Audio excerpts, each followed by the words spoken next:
Biology 1, this is your review video on the cell cycle, which includes interphase, and then your two types of cell division, which are meiosis and mitosis. I'm going to cover meiosis first because meiosis, if you learn all of meiosis and you learn the second half, which is meiosis 2, then you will know what happens in all of the phases of mitosis. So just by way of reminder, interphase always happens before cell division. So that means that interphase is going to happen before meiosis and mitosis, because both meiosis and mitosis are forms of cell division. So we're going to start with interphase, and just so that you know, interphase includes three parts. G1, which means that the cell is growing and giving us the signal and indication that it's time for cells to divide or make new cells. Then we have S phase, which is when DNA replicates itself or makes a copy of itself. And then G2, the cell grows or increases in size again, letting us know that we are ready for cell division or to make new cells. And just by way of reminder, interphase always happens before cell division. Therefore, DNA replication, or when DNA copies itself, is going to happen before cell division. So let's move into cell division. Let's move into meiosis. Remember, meiosis has two parts or two divisions, and that's considered meiosis 1 and meiosis 2. We're going to start with meiosis 1. And so the very first part of meiosis 1 is prophase 1. Prophase 1 is when the chromosomes become more visible, the nuclear envelope begins to disappear. That's what these dotted lines mean, is the nuclear envelope is disappearing. The spindle fibers begin to form, which are the transport proteins that take chromosomes where they need to go in the cell. And then you have something called chromosomal crossing over. And if you notice in this image, the chromosomes are touching each other. And that's what chromosomal crossing over is. It's when chromosomes touch each other and exchange genetic material. And so when you move on to metaphase 1, you're going to see that genetic material has been exchanged during prophase 1. So now metaphase 1. Meta means middle or center. So you're going to see that the chromosomes are meeting up in the middle or at the center of the cell. And just so that you can remember metaphase 1, you're going to see two lines of chromosomes, or what we call homologous chromosomes. Homologous chromosomes are those chromosomes that are similar in genetic makeup, and they meet up in the middle or the center of the cell in metaphase. So meta, middle, center, chromosomes meet up in the middle or center of the cell. So the next part of meiosis 1 is going to be anaphase 1. Ana means to split, opposite, or separate. So what's happening with the chromosomes in anaphase 1 is that the chromosomes are separating. They're splitting up, and they're moving to opposite sides of the cell. So remember, ana means split, separate, or opposite. So that means that the chromosomes are splitting up and moving in the opposite direction or opposite poles of the cell. So moving forward with telophase 1 of meiosis 1.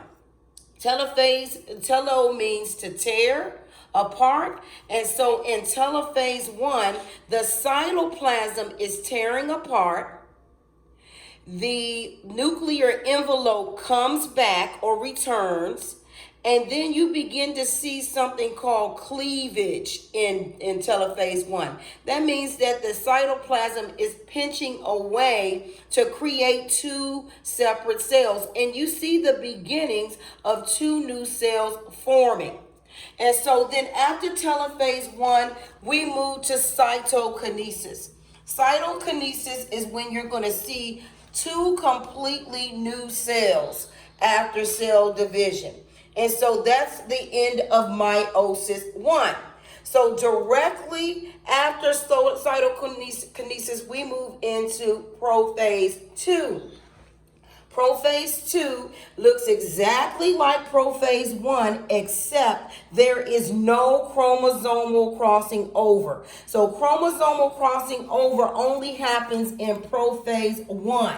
So in prophase 2, you're going to find that the spindle fibers are forming, the nuclear envelope is disappearing, and the chromosomes become visible and they thicken so you're able to see them. Okay, and then right after that, you're going to move to metaphase 2. And in metaphase 2, remember, meta means the middle or the center. So the sister chromatids in metaphase 2 meet up in the center or in the middle of the cell. So notice that the terminology is changing. The sister chromatids are lining up in the middle or the center of the cell. And you should see that metaphase 2 looks different from metaphase 1 in that there's only one line of chromosomes in metaphase 2. Moving forward with anaphase 2, again, ana means to split or separate or opposite. So what's happening here? The chromosomes are splitting and going to the opposite sides of the cell. And in this case, it's going to be the sister chromatids. The sister chromatids split and go to opposite sides of the cell. And then you're already at telophase 2. So again, you start to see the nuclear envelope does come back here. The cytoplasm begins to tear away because telo means tear, and you begin to see two separate cells in telophase 2. And then again, we go through cytokinesis. And so in cytokinesis, you're going to have two separate cells. The cells have completely separated from one another. And so now you have finished meiosis 1 and 2. So if you learn all of meiosis 2, you will know all of the phases of mitosis. Let me say that again. If you learn all of prophase part 2, that's prophase 2, metaphase 2, anaphase 2, telophase 2, and cytokinesis, you also know mitosis because it looks exactly like mitosis. So a couple of things you need to make note of when it comes to cell division. Mitosis and meiosis are two different types of cell division. And in mitosis, you're going to get one division. There's only one division of cells in mitosis. The cells they are identical to one another. So you're going to get two identical cells. That means they have the same exact DNA. So your skin cells, your nerve cells, your liver cells, all of the cells in your body have the exact same DNA. They look exactly the same, and they are formed through mitosis.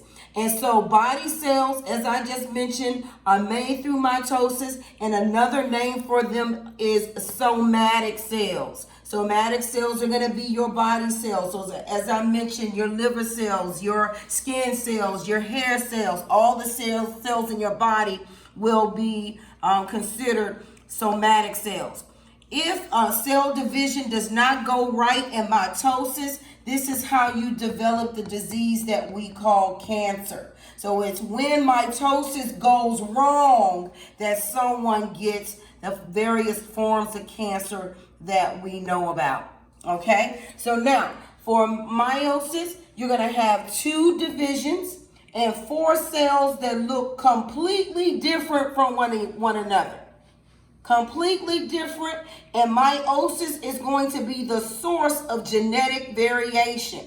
And the reason that is because of what happened in prophase 1. Remember, I mentioned to you that in prophase 1, chromosomal crossing over takes place. The chromosomes touch each other and they exchange genetic material. And because that happened, we get genetic variation. So it's because of meiosis that you look different from your siblings. It's because of meiosis that all of the human race doesn't look exactly the same. So meiosis is the source of genetic variation, and it's the only way that we can get gametes. Meiosis is the only way that we can get sex cells, sperm, and egg. There's no other cell division that can give us sperm and egg other than meiosis. And so sometimes in meiosis, the chromosomes don't split correctly. And when the chromosomes don't split correctly in meiosis, it is called non-disjunction. Non-disjunction is the condition that causes Down syndrome, or what we call trisomy 21. So that summarizes and gives you an idea of cell division. You should know interphase always happens before meiosis and mitosis. You should know that mitosis and meiosis are the two forms of cell division. In mitosis, you're going to get all the cells in your body, and then meiosis is going to be how you get sex cells. That being said, if you have any questions and concerns, you can reach out to Ms. Piper, and I will be glad to help you. Thank you, and have a great rest of your day.